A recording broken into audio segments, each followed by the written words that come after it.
আসসালামু আলাইকুম। নিউজিল্যান্ডের বাঁহাতি ব্যাটার জিমি নিশাম উনার এক ইন্টারভিউতে সম্প্রতি বলেছেন যে বাংলাদেশের হয়ে তিনি খেলতে প্রস্তুত। বাংলাদেশের যদি কখনো বাঁহাতি ব্যাটার, বাঁহাতি ফিনিশারের প্রয়োজন হয়, Jimmy Neesham is always there for you. এবং তিনি এটাও বলেছেন যে বাংলাদেশের সাথে তার সম্পর্ক বহুদিনের। তিনি গত ৩-৪ বছর ধরে তিনি কন্টিনিউয়াসলি বিপিএল খেলে যাচ্ছেন। ঢাকা প্রিমিয়ার লিগেও কিন্তু তিনি এসেছেন।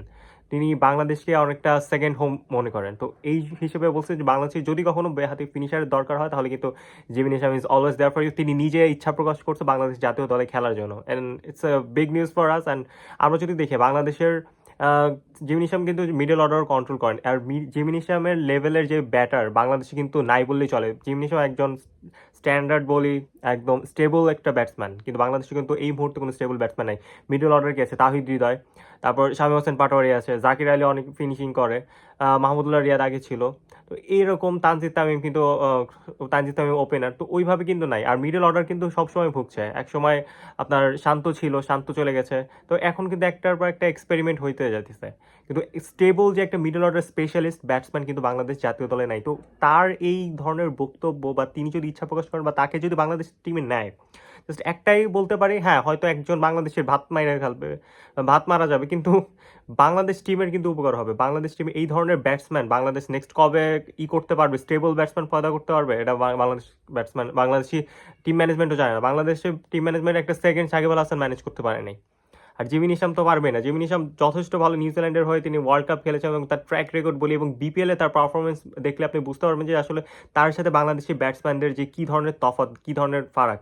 তিনি যথেষ্ট ভালো এবং অনেক ম্যাচ জিতিয়েছেন, কিন্তু তাকে রাখাই হয় আসলে ম্যাচ উইনিং নক খেলার জন্য বা দলকে একটা সুন্দর একটা জায়গায় তুলে নেওয়ার জন্য। এর আগের বার কিন্তু রংপুর রাইডার্স জিমি নিশাম চলে যাওয়ার পর, অ্যালেক্স হেলস চলে যাওয়ার পরে কিন্তু পুরো একদম ভরাডুবি খাইছে রংপুর রাইডার্স। তো এরকম ইম্পর্টেন্ট একজন ব্যাটসম্যান বা এরকম ইম্পর্টেন্ট একজন ইম্প্যাক্টফুল প্লেয়ারকে আসলে বাংলাদেশ দলে দেখলে কিন্তু দর্শকরা আমার মনে হয় না খুব একটা খারাপ লাগবে। এবং ইভেন এটা কি বলে ইন্ড অফ দ্য এটা কিন্তু বাংলাদেশের লাভ। বাংলাদেশ এই ধরনের একটা ক্লাসে এক ধরনের একটা ব্যাটসম্যান নিতেছে, এটা কিন্তু আরও লাভ। আমরা এর আগেও কিন্তু যেমন আয়ারল্যান্ডের প্লেয়ার ইংল্যান্ডে ওয়ার্ল্ড কাপ খেলছে, আয়ারল্যান্ডের হয়ে ওয়ার্ল্ড কাপ খেলছে, ইংল্যান্ডের হয়ে ওয়ার্ল্ড কাপ খেলছে এবং এরকম ট্র্যাক রেকর্ড কিন্তু যথেষ্ট আছে। আপনি সিকান্দার রাজা দেখেন, সিকান্দার রাজা কিন্তু পাকিস্তানের, কিন্তু তিনি জিম্বাবুয়ের হয়ে খেলছে এবং বাংলাদেশের অনেক প্লেয়ার কিন্তু জিম্বাবুয়ে অফার দিচ্ছে। হ্যাঁ, এরকম কিন্তু অনেক আগে হয়ে আসতেছে। ইভেন ফুটবলে তো এটা খুবই কমন, ফ্রান্স টিমের 11 জনই তো বাইরের। তো ক্রিকেটেও কিন্তু এরকম আছে, ট্র্যাক রেকর্ড আছে। তো বাংলাদেশ যদি এরকম অ্যাকসেপ্ট করে আমার মনে হয় এটা বাংলাদেশের জন্য একটা বেটার মুভমেন্ট হবে এবং বাংলাদেশের যে র্যাঙ্কিং বাংলাদেশি বা তার কাছ থেকেও বাংলাদেশ টিমের যে এই প্লেয়ারদের এটাও কিন্তু অনেক কিছু শেখার আছে। তার প্রফেশনালিজম, তার বিহেভিয়ার, তার অ্যাটিটিউড, তার ক্রিকেটিং বিহেভিয়ার, তিনি কীভাবে প্র্যাকটিস করেন, তার নিজেকে তৈরি করেন, এটা কিন্তু আসলে অনেক শেখার একটা ব্যাপার এবং তার লেভেলের কিন্তু ক্রিকেটার বাংলাদেশি দ্বিতীয়টা না, এটা আপনাকে মানতেই হবে।